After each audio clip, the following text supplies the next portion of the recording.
Hello and welcome to Arcade Couch, the best place to chill with your friends and get your gaming goodness every Monday at 6 a.m. Australian Eastern Daylight Time. I'm Ashley Hobley, and joining me today on the couch is Dylan Blight. Happy to be here talking about video games. Your boy, back into them. Oh, exciting. On today's show, I guess Dylan's going to talk about video games, but we're also going to preview the Nintendo Switch 2 Direct. Giving some final predictions, and also cover the final ever Nintendo Switch. I guess we're calling it one? Yeah, I guess. Direct? Yeah. Which is wild. Kicking things off, I don't know if we mentioned it last week, but PAX Australia tickets are currently available for purchase. If you're listening to this now, and this is the first time you've heard that PAX Australia is tickets are available, because we know your number one source of all information for PAX. Rip. Early bird prices are currently gone. But there are still tickets available. I believe over the weekend, 60% of all 3-day passes are now sold out. So pick up your PAX tickets, and we'll see you there in October. I bought my tickets because, as usual, I'm super scared that they're not going to give me a pass this year. Don't worry, I still brought a ticket. It's fine. Okay, yeah. I'm not Zach Jackson yet.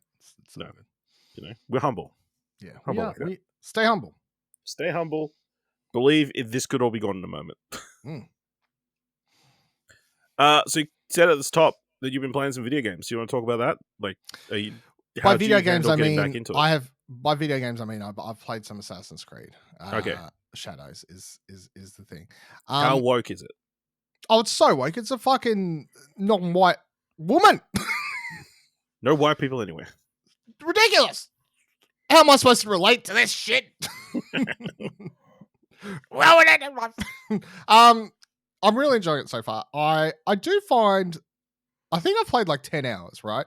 And I saw some not criticism really, or maybe criticism, but thoughts, but people would be like, man, the first act like takes forever. I think I've nearly finished the first act, or at least I feel like I've nearly finished the first act. But you mostly play as the I can't remember the character's name. I've been playing again. Noah? No, yeah, something Naue. I think it's Naue. That sounds right. Yeah, so most people playing as that. In the opening prologue, you play as both characters. Other character's name I definitely can't remember. Yasuke or some shit. Yasuke. You play as him for like a hot minute, and then you swap over to her. Now that's fine for me, because actually that's the character I'm more looking forward to playing. And honestly, in the prologue, it's the characters whose story I found more interesting in their little introductory scene. And then you keep playing as her, and I was like, that's fine, because her story is actually the Assassin's Tide story, and hers is the character I'm probably more interested in playing, because she's actually the assassin type character in a game that's called Assassin's Creed.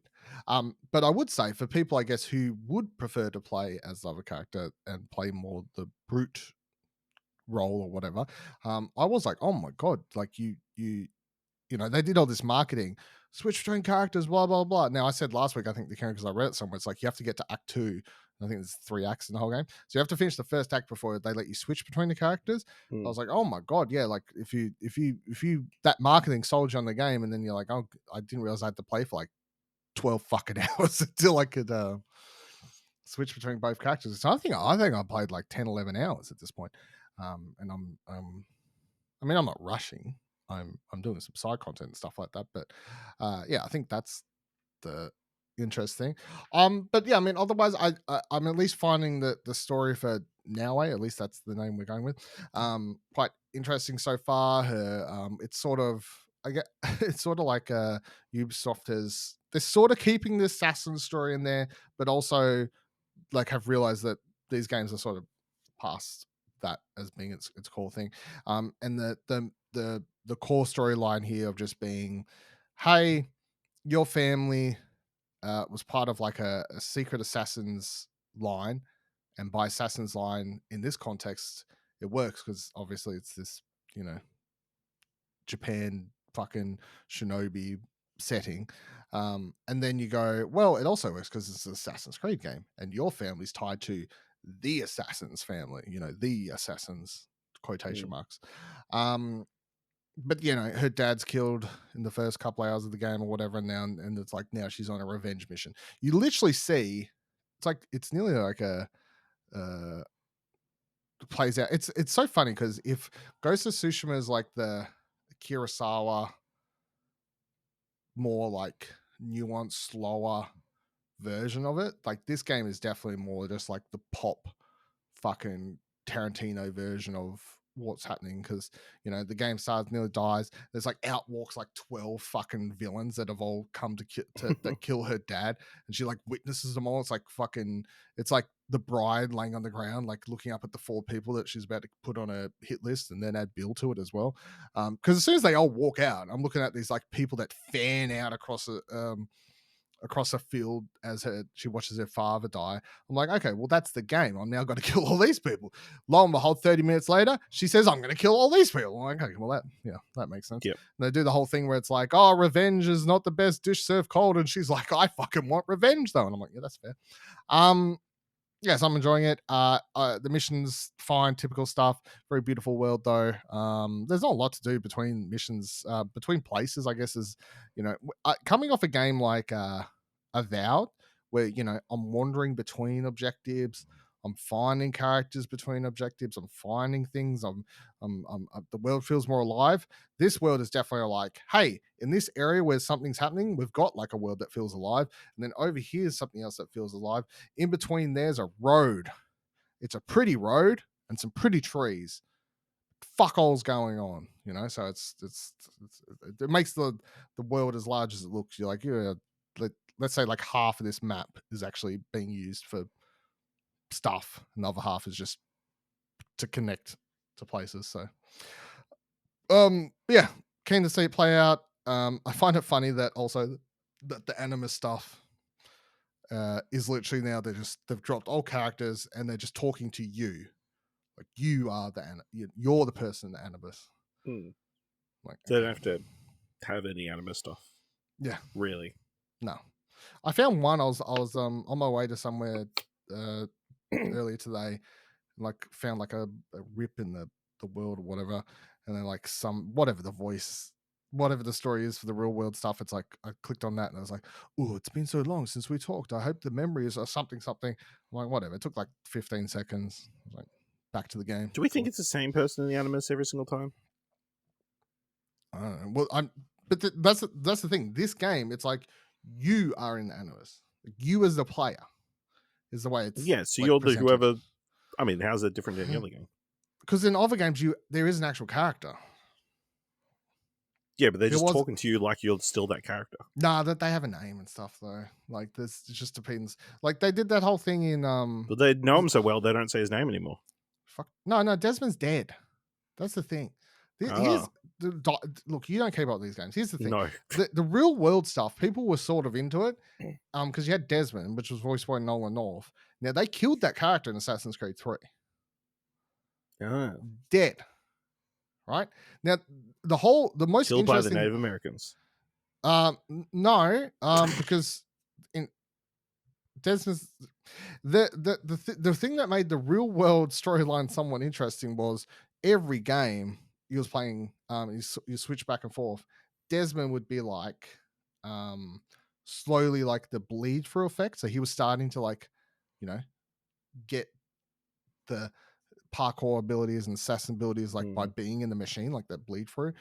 So towards the last like 3, he was like assassinating people and shit. Anyway, he sacrifices himself to stop the world ending basically.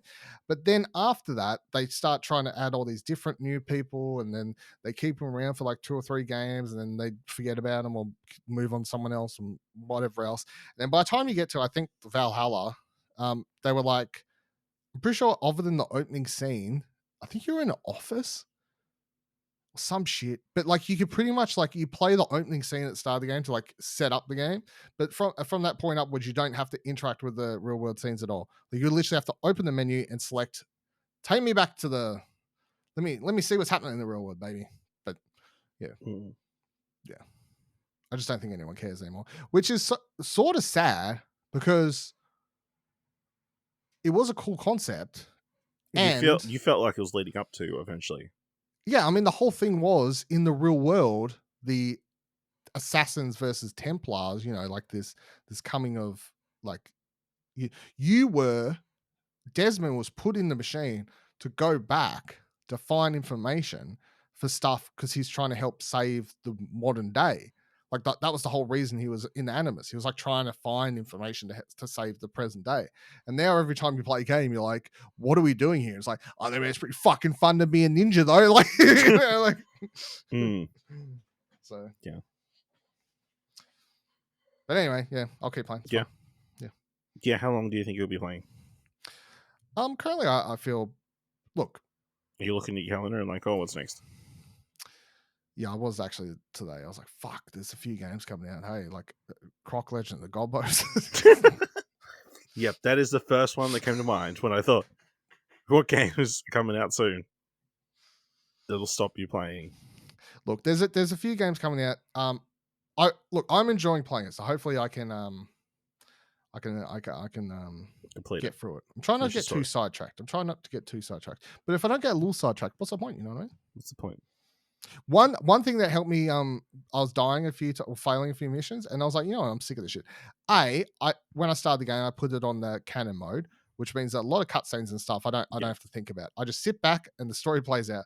When you'd be answering all these fucking mundane like choices, I'm like, just tell me the story that you think's the most interesting. Crazy idea. Then the other setting I decided to turn on, because I actually prefer the Assassin's Creed games not as wanky RPGs, is there's an option in the settings that you can just, if you manage to stealth hit someone, they die.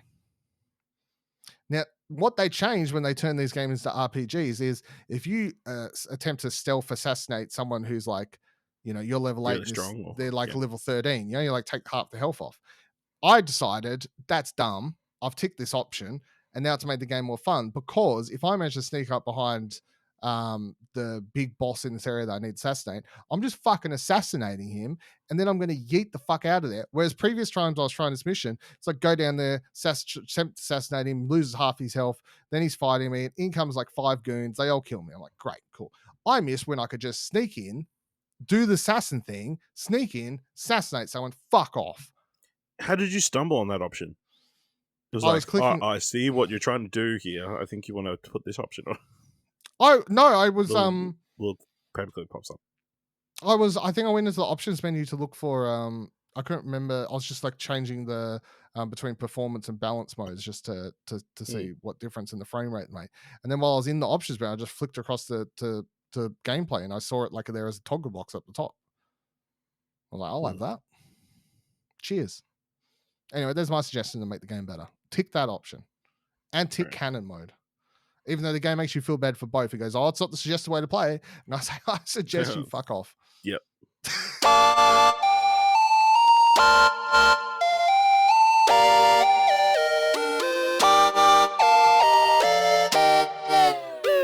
All right, let's move on. The Nintendo Switch 2 Direct reveal is happening this week, of course. It is taking place midnight Thursday, the 3rd of April for those in Australian Eastern Daylight Time, or 11 p.m. for Australian Eastern Standard Time viewers, 11:30 for people in Adelaide, 10:30 for people in Darwin, and 9 p.m. for people in Perth. We're starting to get bits and pieces about it in the lead up, but I thought we'd get some final stats, final predictions. So Dylan, when do you think we're going to get the Nintendo Switch 2? All right, so I wrote down. Do you want all my answers, or do you just want? You can do all of your answers. Yeah. Okay, you put. I put three major things. 3 prompts in there. So here's my answer to prompts. I'm going June 19th. Because June is the rumored month. I'm gonna go. That's a Thursday, middle of the month. So I'm going with the 19th. Price $649.99 Australian AUD, or $650, I guess, if they just want to round it off. Anyway, but they love that 99, don't they? And then 3 games. We're going Mario Kart 9 or whatever the fuck it's called, because we know that. Yep. That's we've seen seconds of it, presumably launch title. I'm going Mario 3D, a new 3D title. It's all about the Mario of the Switch 2. And then I'm going Big Haymaker, Arms 2, baby. Ooh, that's what the people are asking for. Yep. Begging for. I'm gonna say, I haven't really put a lot of thought in. I think June.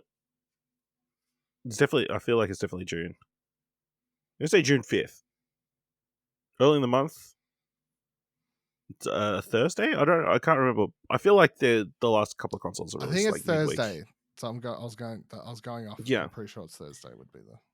That is the last Thursday without a one of the experiences they're doing at the moment.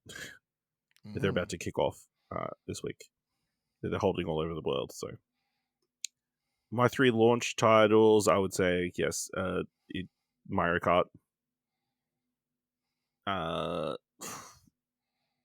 Launch day. I don't know. Probably some Zelda port.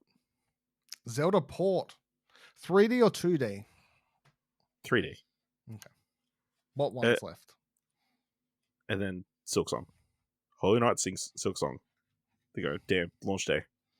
Play it first on Nintendo Switch 2. Would be a wild.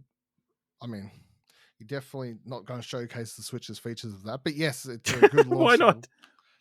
No, I don't think it's more of a system. If they're like, hey, we've got exclusivity on 6 Hollow months Knight. exclusive. Yeah.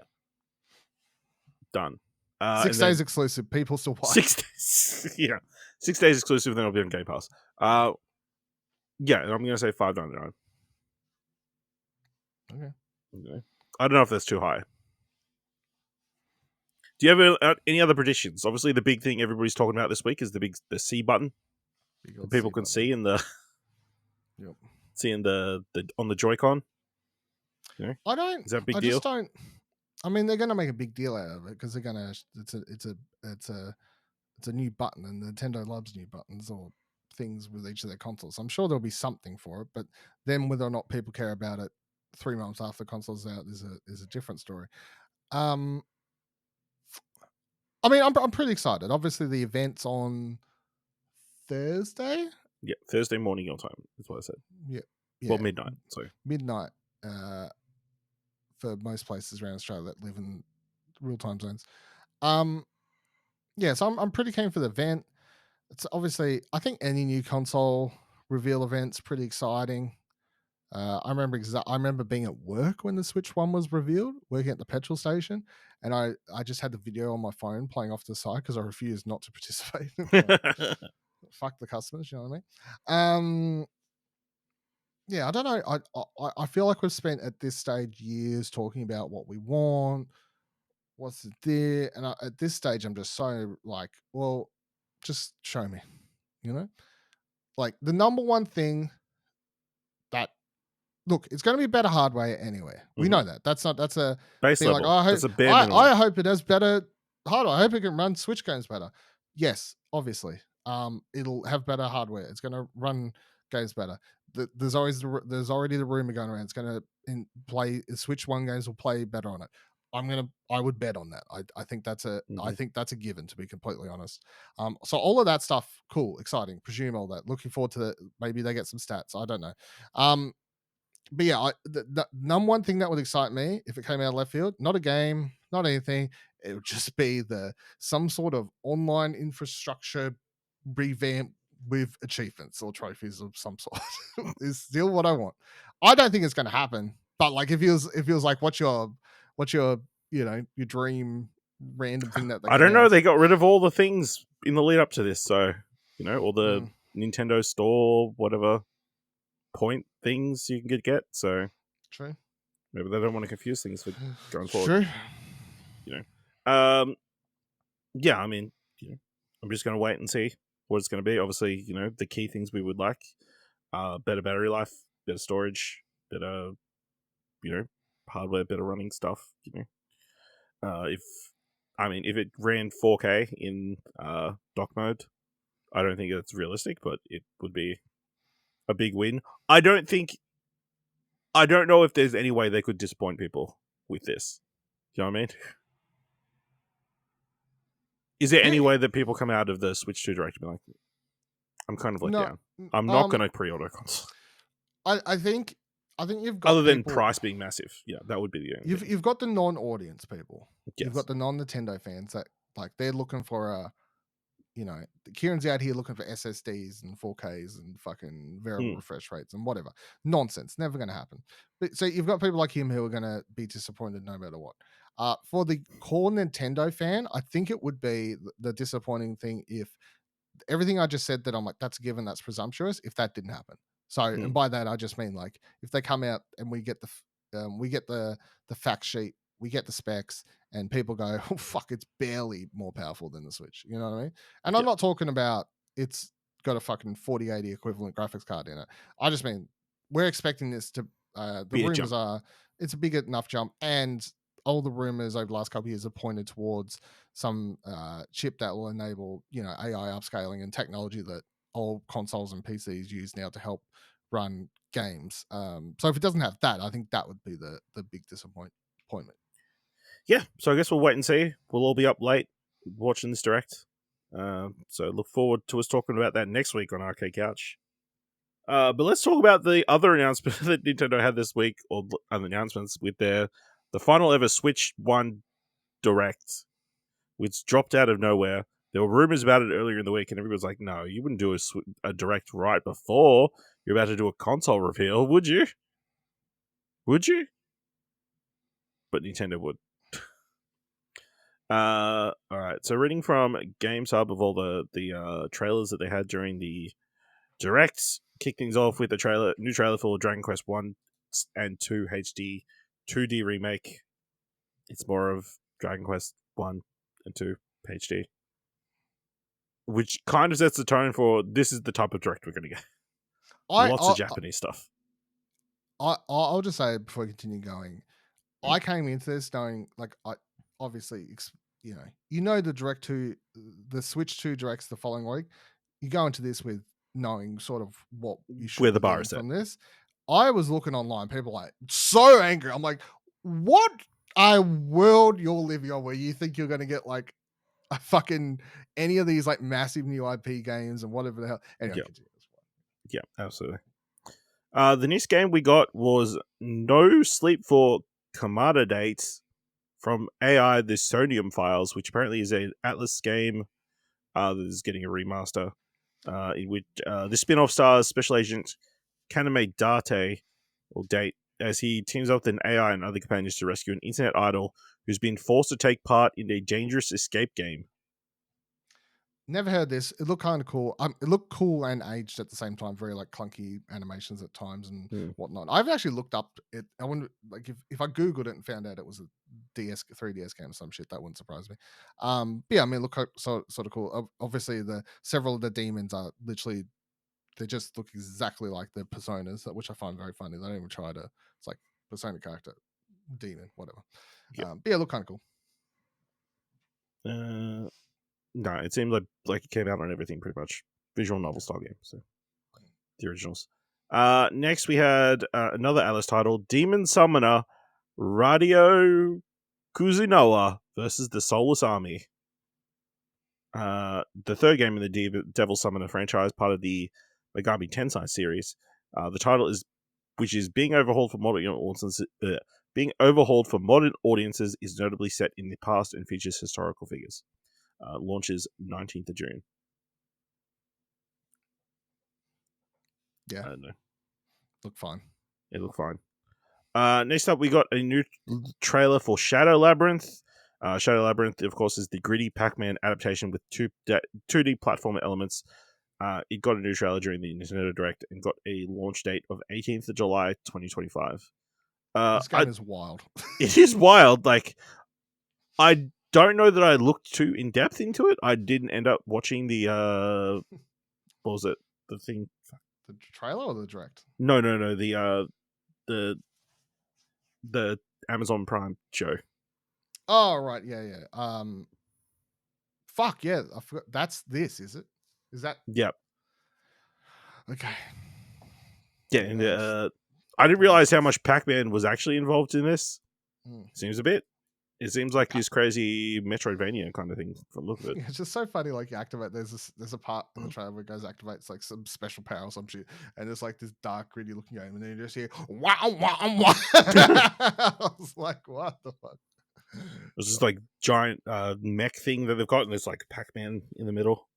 Yeah, this is a weird. It's called. Game. I enjoy these called Park in this because in Japan they would deface the P. He was originally called Pac-Man, but they would deface the P, so it would say fuck man. I don't know if you heard that before. Yeah, just hot trivia. Yeah. Hot trivia. This was a bit of a surprise. Patapon 1+2 Replay comes to Nintendo Switch. The delightful Patapon games are coming to Nintendo Switch in a 2-pack collection, allowing you to enjoy the first 2 games with all their toe-tapping beats. It's a remaster of the original titles and features refreshed graphics to accompany your rhythm journey.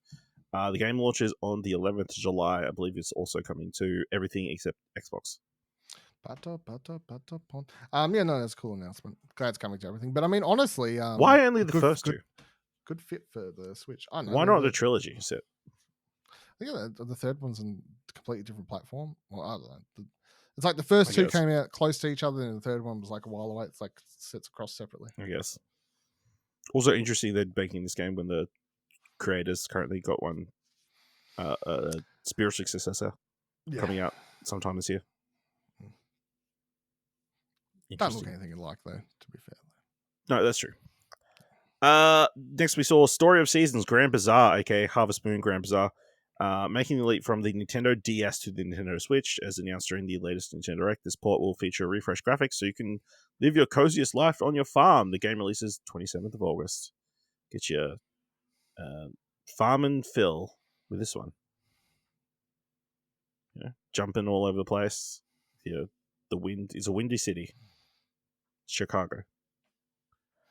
Next up, we got a new look at Metroid Prime 4 Beyond. Unfortunately, it didn't reveal a release date. For now, we know the game is set to launch in 2025. Regardless of this disappointment, the new trailer was very snazzy, revealing new gameplay elements as well as a very sleek-looking new suit for Samus. You sold on Metroid Prime 4? Yeah, I mean, I was already keen. So, yes.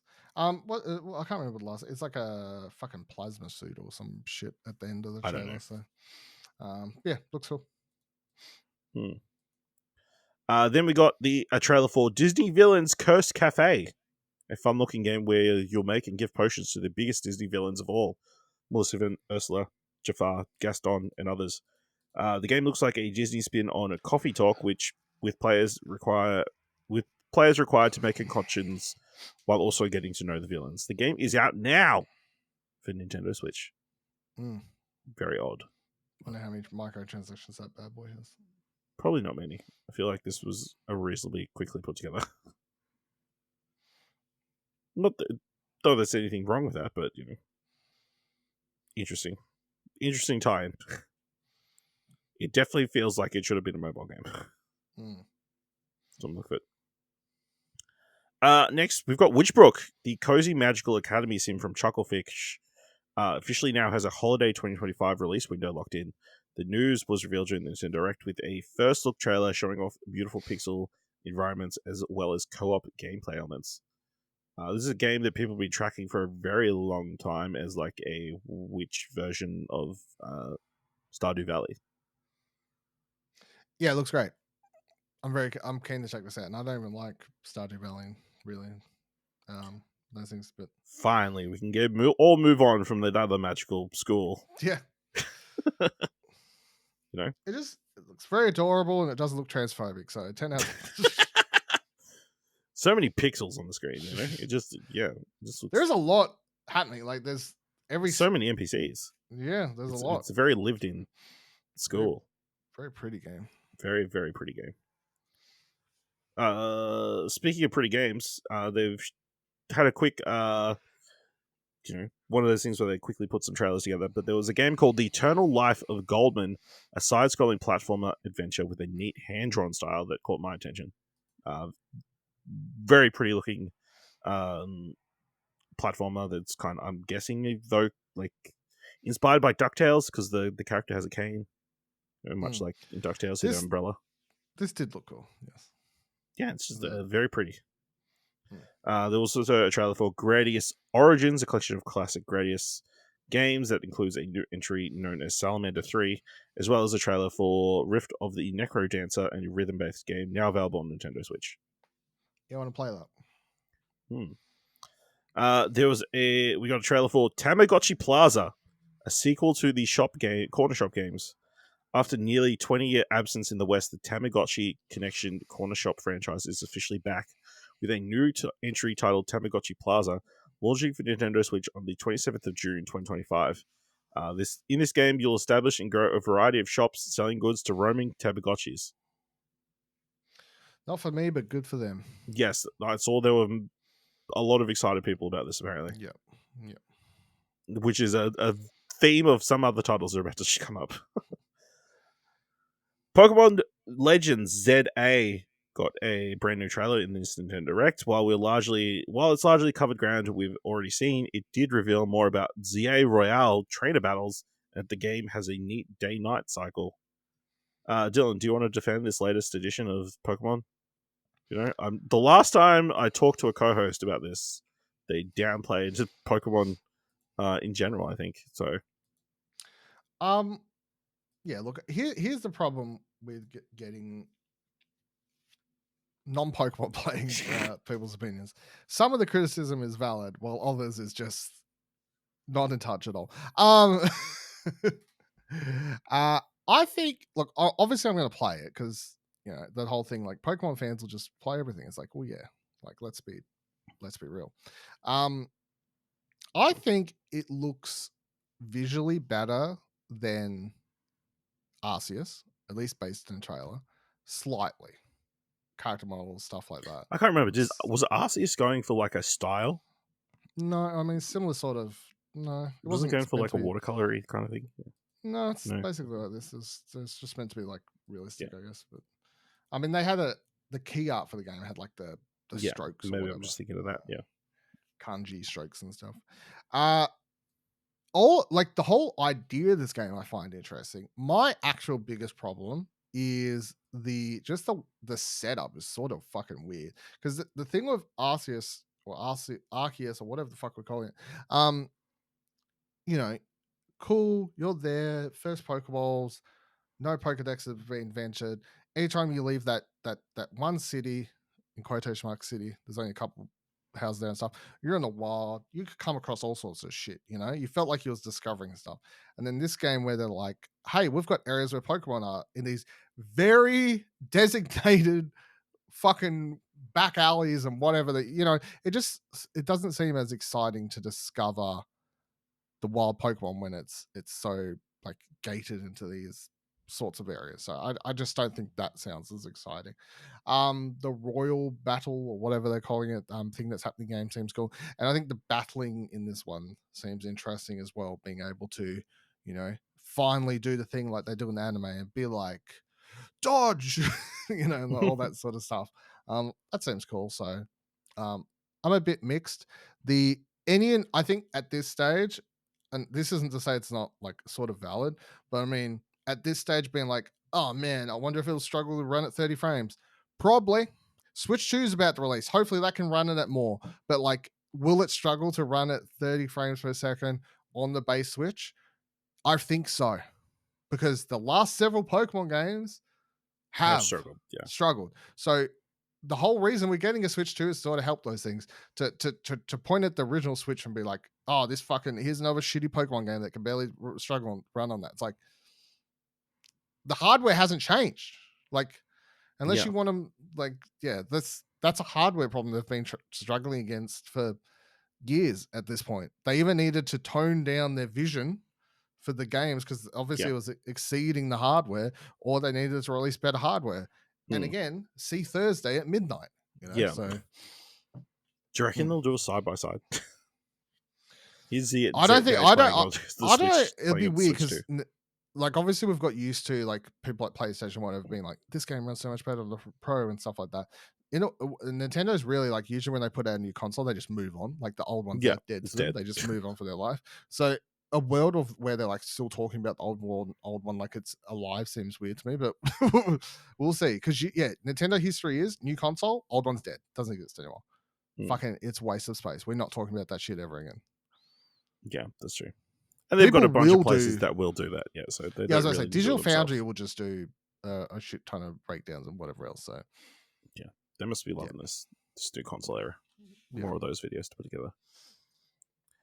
I mean, it looks fine. You know, the TA battles, interesting concepts. I like the idea that you get an advantage for just sucker punching another Pokemon out. It's realistic. You know? I'm just kind of hoping there's an interesting narrative. I feel like that will be a big selling point in this. You know? I think the narrative does sound interesting. The city, the idea of like trying to build a co-unity of Pokemon and whatever story. And for the people who are really deep into the Pokemon lore, that character who looks like he's fucking lanky as fuck, like that character's from the Black and White games, I'm guessing. Yeah, Black and White games. So and they've lived for like 800 years or something ridiculous. So there is stuff here for the people who care, you know. Yeah. Next up was Rhythm Heaven. The beloved Rhythm Heaven series is back after years away. As announced during the latest Nintendo Direct, Rhythm Heaven Groove is a direct follow-on that continues the toe-tapping puzzles of the original games, complete with brand new tricks. This game launches sometime in 2026. Far away. But this was another one that was like, I don't know that I've ever heard of these games before, but everybody was super hyped for it. Looking at the Wikipedia page, the last game in the series was on the 3DS in 2015. And that was a compilation. Before that, the last original game was on the Wii in 2011. So it's been a while. I played Rhythm Heaven. It's good fun. I played the DS one.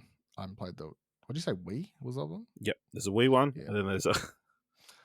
I think 2DS, well, DS? just a DS. Just DS, yeah, that's the and one. And then the original was on the Game Boy Advance. So yeah, no, I enjoyed that. This looks fun. Just it's rhythm gameplay built around silly little mini games, basically, or concepts and stuff. So, keen. Good.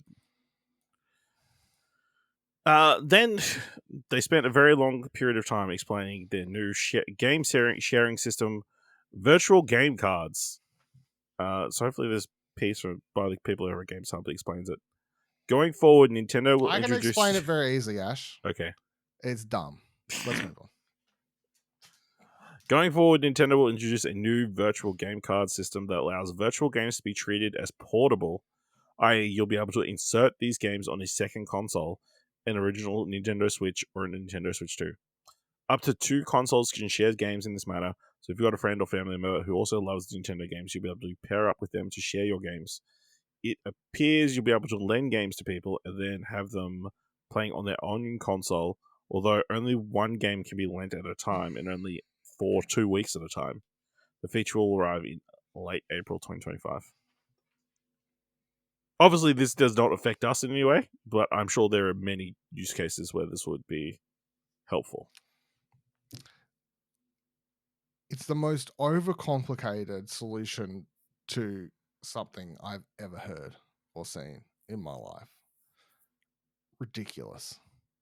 Like, even listening to you trying to explain it, I was like, oh my fucking God. Watching the video, when I got up, I didn't stay up to watch this one. I got up next morning, went down, made my coffee before, had work that day. So watched it before then, sitting down on the couch watching it. And when this came on, I was like, either I need more of this coffee or this is fucking nonsense. Like, what are we doing right now? They're like, if you're a family membership, that's fine. You just got to be a family membership, connect to the same Wi-Fi once, and you got to do this, tap Bob on the shoulder, pinch his ass, and then you can swap the card game over to him, and he's got to check in once every couple of days, you got to do the thing. You've got a friend to go over there, because you do it a thing, and you put it in their card. You can only have it on one console at one time. You can't have it on 2 consoles. You're going to be in the same room at least once to prove that you both exist and are androids.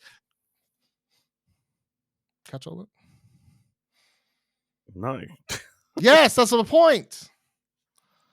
I mean, to me, it seems reasonably simple. You can share one game to somebody who's on the same local Wi-Fi for them to take away to play digitally. So you for can't 2 meet weeks. up with a friend in the fucking car park or somewhere. Well, if you're on the same Wi-Fi, I guess. You gotta fucking pull out your phone and be like, all right, better turn on my fucking hotspot. Yeah. Get us both connected to the hotspot on my phone so we can connect our fucking switches so I can just share this goddamn digital game with you. Yeah. I don't think that's going to be a common use case, though.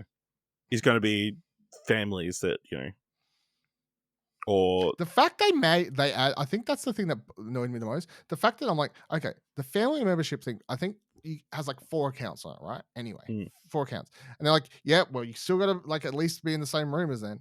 I was like, can't you like, you're already paying for the extra subscription thing and there's only 4 accounts that can do it. Can you just like, if you have someone that lives in another city to you and like, can you just, and they're on the family account, can we not just get them to buy the game? fucking... Yeah.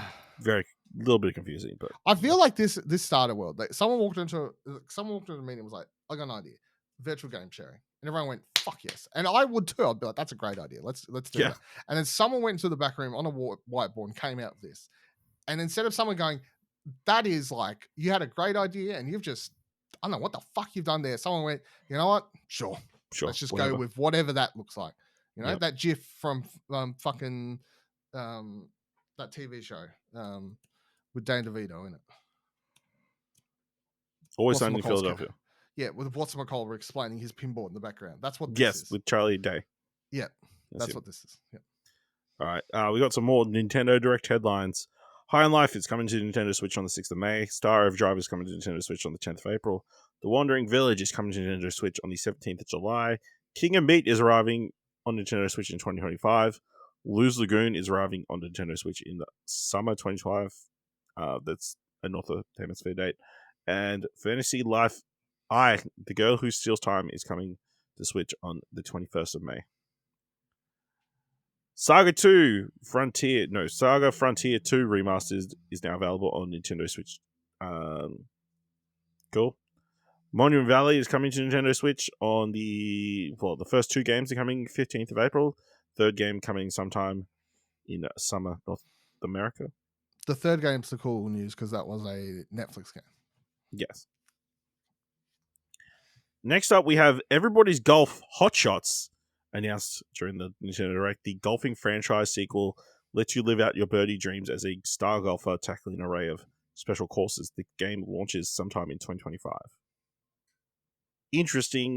Two interesting things. Obviously, that they've combined the 2 titles for what this thing has been known for. Yakuza Like a Dragon. Yes.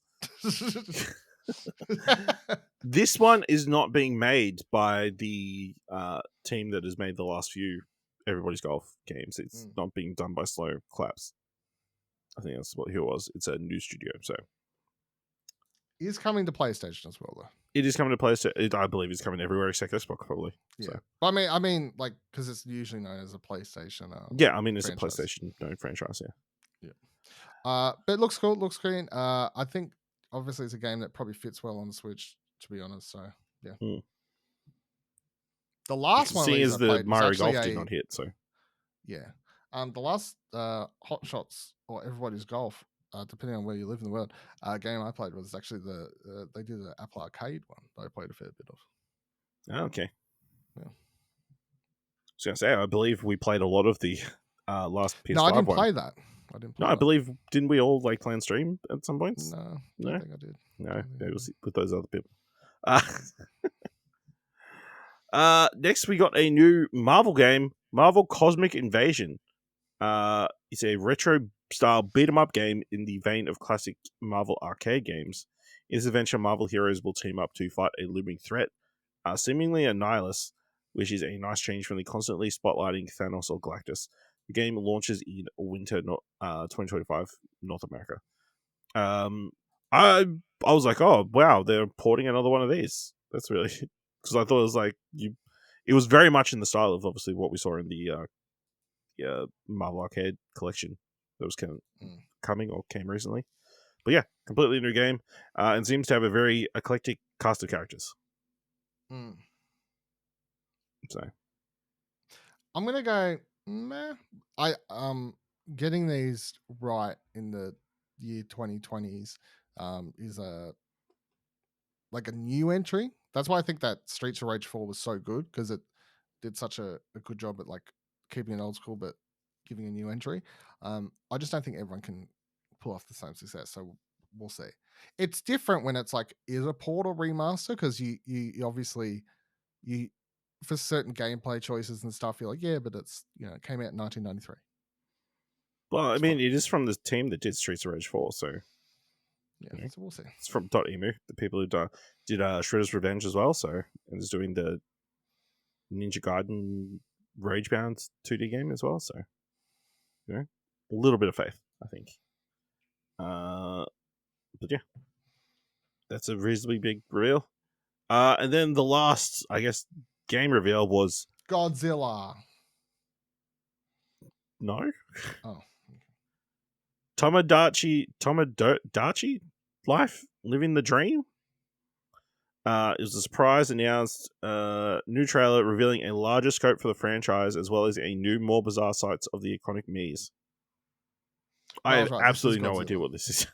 This is Godzilla. This is the one where Godzilla is up at the end No, of the there's trailer. just a really large girl who apparently shows up in someone's dream. Yeah, fucking, I don't know. I've heard of Tomodachi Life. I've never played it. I know what So Mii's it's a are. Mii social simulation video Yeah. game that was published for the 3DS. Was the last one, I believe. Okay. Yeah, it looks wild. It's It's just like seeing all those faces is just there's I thought we moved away from it's fucking from all these faces. mm, Yeah, weird. very weird. But also a lot of fans very excited about this. The final thing revealed by Miyamoto, who was specially called out. Nintendo has released a new app called Nintendo Today that allows you to keep up to date with Nintendo news, including upcoming Nintendo Direct showcases, while also receiving wisdom and other content from a range of Nintendo characters. It's available now. Have you installed Nintendo Day on your phone today on your phone? I did. Yes, I did. Obviously, there's not a lot on it because it's mostly going to be about. It sounds like after the reveal event, they'll just like sort of space out little bits of news nuggets about, I guess, the games and stuff in the lead up on here and stuff. But yeah, I mean, it looks the app runs very nicely. Scrolling through it currently has, like, you can see a bunch of videos playing, and you can pick which games you want to follow, which main game you want to represent you and stuff. I mean, you could be like, this seems unnecessary for an app, but I think for the proper Nintendo fans, it is a cool idea. Because if you're fully in Nintendo ecosystem, the two events in here currently are, to give you an idea of what's going to be included in here, obviously the Nintendo Direct, and then the other thing that's in here is on the 1st to the 4th, the Super Mario Bros. Alarm gets added to the Alarmy. Like, so if you're like fully in the system, you need to know everything, including new updates to the fucking Nintendo alarm clock. Yeah, absolutely. Guarantee IGN's not covering you there. Like. Well, I don't like. I think Daniel Vukovic over at the Vooks is like, oh, I decided to stop publishing like stories of all like the like upcoming Pokemon raids and all those little like smaller stories that like a very very minute number of people will be interested. It seems like this will be providing a lot of that information. And I think it's just Nintendo betting, not sure about the landscape of social media at the moment. So they're just providing something just directly to provide you news. If you like, all the little stuff is probably what's going to be good for you. Like, hey, Splatoon 2 has a special event on this day. Pokemon has a weekend on the moment where a special fucking You can redeem it to get redeem blah blah code. blah. Like, all these little things, I do think make that app worthwhile. Like, Yes. honestly, if I check into all the games that popped up and goes, hey, at the moment you can log into Pokemon and get like this events on or whatever, I'm more likely to go, oh yeah, cool, I might just do that. Yeah. Because they aren't, that information used to be, probably you'd rely on Twitter. Used to rely on Twitter. So yeah, probably in this current climate isn't a bad choice. Yes. Well, Nintendo today did break a massive exclusive, only in its second day of existence, when it announced the release date of the upcoming, much anticipated Legend of Zelda movie. The movie will be released on March 26th, 2027, which is only about 2 years away. The last we heard anything about it, Wes Ball, the director of the most recent Kingdom of the Planet of the Apes movie, was attached to direct. But other than that, we don't know anything. Is 2 years enough time to put together a Legend of the Zelda movie? I mean, technically, I guess. Yeah. I mean, yeah, technically, assuming they've got a script and a plan. But yeah, interesting. I'm sure it's just like a placeholder thing. Nothing's written in stone or anything, so. I mean, it just further proves that it's actually happening. If they want, check out explosion.com if you want to know who to cast Nintendo. It's fine. Yes, from memory, we did a very good article about who to cast. Yeah, so. Good names in there. Some of them may have aged out. I don't know. I can't remember the full list. I just remember saying Hunter Schafer, which I think has become more and more the fans, a lot of people's go-to casting. Which is wow. Yeah. Okay. I know if Nintendo will do it because then you get all those Nintendo gone woke things. How can they go woke? It's a pretty young lady. I don't know what you're talking about. Ash. Not according to Trump's mirror.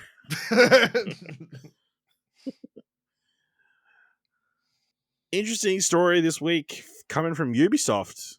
Ubisoft has announced it's forming a new subsidiary with Tencent, valued at approximately 4 billion euros, which is 4.3 billion US dollars. Tencent will be investing 1.16 billion euros for a 25% stake, with the new subsidiary set to include IPs including Assassin's Creed, Far Cry, and Rainbow Six. It will also include Ubisoft studios located in Montreal, Quebec, Sherbrooke, Saguenay, Barcelona, and Sofia. In an internal email to staff that was acquired by Insider Gaming, which I'm reading from, Ubisoft CEO Yves Guillemot said that the move will mark a milestone in Ubisoft's history. The historic agreement is above all, a recognition of the extraordinary work you have been doing the last years. The value of these three brands directly reflects your individual and collective talent and efforts, which have allowed us to create these beloved franchises, Guillemot said. Guillemot also added the investment from Tencent gives the company the means to accelerate the changes we've been discussing for several months across the group, changes that many of you have been longing for, as revealed by the Ubisoft XP survey.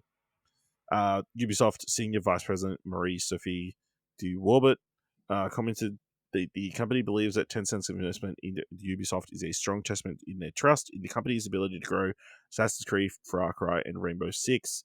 This is a direct result of the incredible work you've done in making these franchises iconic, she said. She did admit that the news will bring some uncertainty and questions for many within the Ubisoft, despite not having all the answers right now. She said in the email that management is committed to communicating with the employees transparently and regularly. Yeah, interesting move to elevate these three particular franchises above everything else that Ubisoft is, and kind of segregating it, I guess, from everything else that Ubisoft is making. I don't know if this is good or bad, and I don't think we'll know if it's good or bad for like several years. Yes, is my thing. My brain wants to assume it's bad, but then I also feel like what Ubisoft has been doing for years is bad already. Yeah. So can it really get worse? Worse. Yeah. And we're not going to see that in the short term. I also don't think I've seen some people go, well, Assassin's Creed Shadows done so bad that they had to do this. I'm like, no, this was in place. Yeah, yeah, they definitely like just a week after release of the game or whatever. It was like, yeah, lock it in. That's how deals work, I think. Yeah, yeah, I feel like this is a story we'll be tracking for a very long time. It's just very weird that it's just those three franchises of everything Ubisoft is making. Well, it's the big ones, right? Yeah. I mean, it is the biggest ones. Like, I can't think of a big Ubisoft franchise that is not those three, I guess. Those have been the proven hitters, I guess. Exactly. Outside of maybe like a division or something like that, but even that they've failed to capitalize on in the last few years. So. But yeah, that's a lot of money for just 25% stake in that. I wonder how much of it is like we're going to move all these assets over to this other thing in case somebody does try and come in and buy us. You know what I mean? Then at least we've kept these 3 franchises safe from any takeover potentially. I mean, the other thing is Assassin's Creed's interesting because I know people keep like wondering if that like what's going to be the go of that franchise and if it could die soon or whatever. No, there's still several Assassin's Creed games that they announced years ago. They're still in works. Like Yeah, they there's announced still that Witch one, right? The Witch one they announced at the same time as Shadows, yeah. and the previous one. They announced like 3-4 games in one go, and the Witch one, presumably the next mainline one.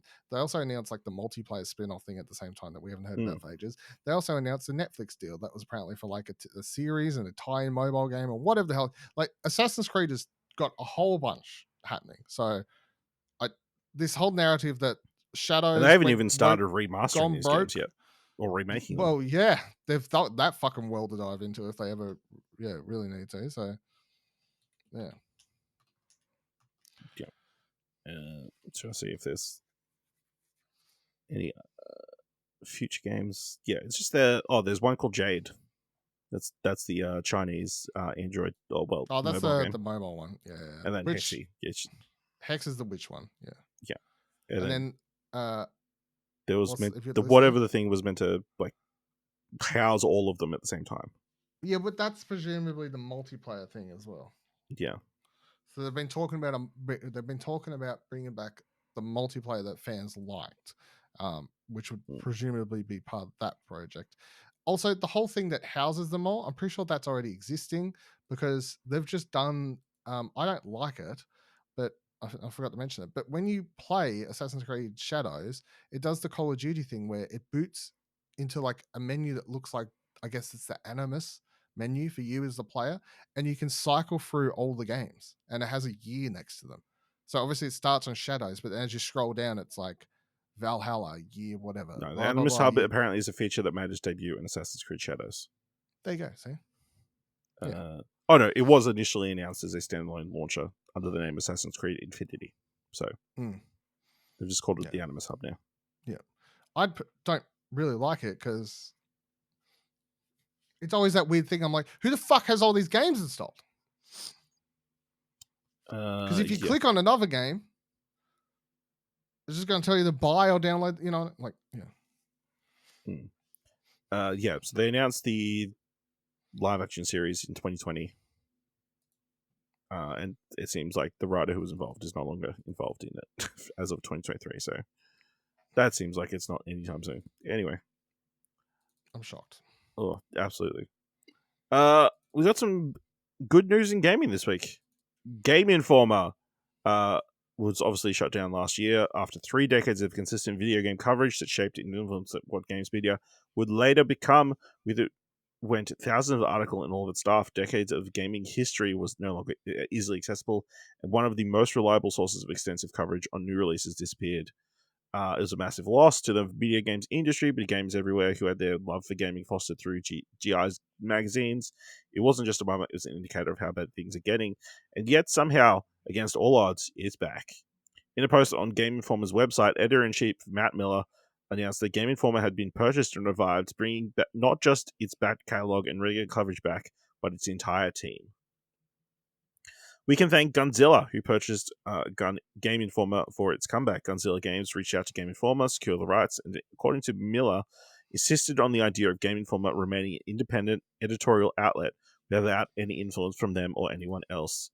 Gunzilla is a game developer co-founded by former fintech entrepreneur Vlad Korolov, former Warface lead Alex Zolov, and filmmaker Neil Blomkamp, who made the Oscar-nominated District 9.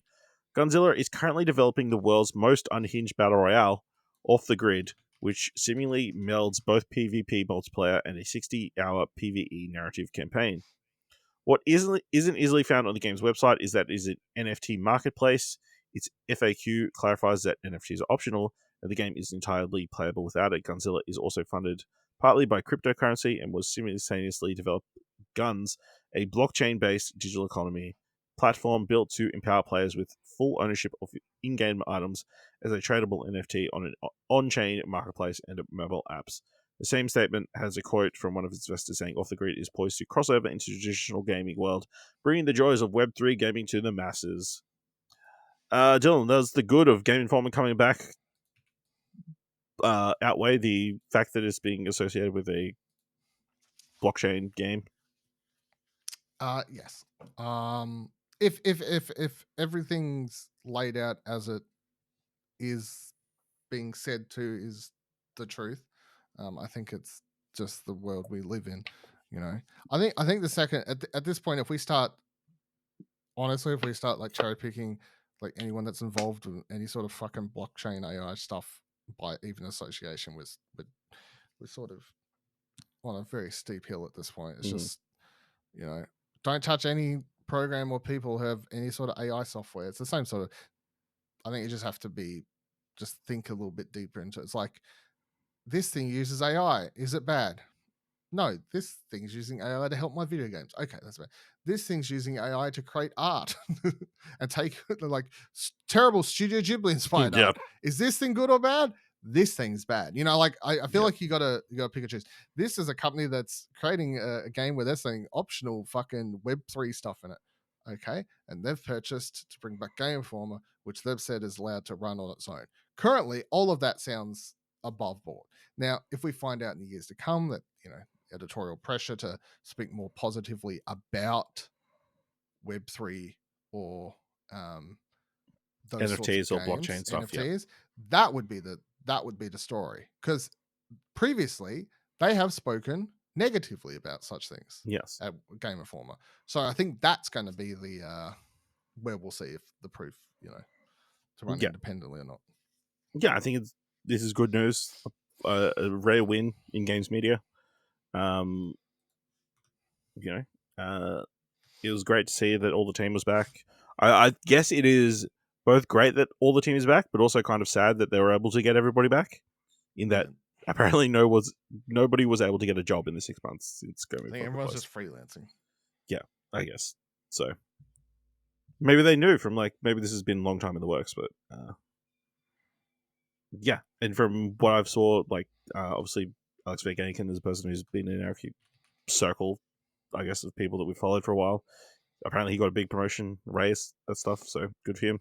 And yes, everything is back up, I think, which is probably the most positive thing, that 30 years of content is not just hidden away because of server charges and that kind of stuff, You can read all the reviews and articles that they've done over the last 30 years apparently, so that's also positive. So yeah, I guess we'll wait and see if they suddenly give Off the Grid a 10 out of 10. That would be well, they're definitely not. They just can't review that game. But I think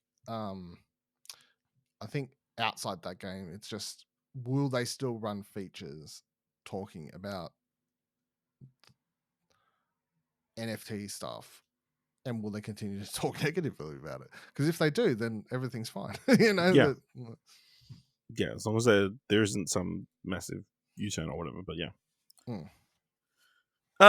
Last story for this week is kind of a follow-up from something we talked about last week. Silent Hill F, which we said had been refused classification in Australia. In fact, hasn't been refused classification in Australia and is now rated MA as far as I'm aware. Reading from Game Hub's update on the original story, a refused classification rating for Silent Hill F, published on the Australian Classification Board website, has been taken down, with the organisation confirming it was purposely removed and the game is not currently rated in Australia. Silent Hill F is not currently classified as refused classification in Australia, the ACB told a variety of publications, including Survivor.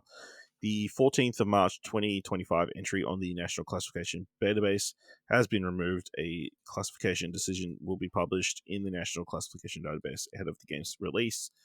Based on the wording, it appears the spotted listing was made in error or otherwise not meant to be live. We'll hear more about Silent Hill F and its official rating closer to its planned release date.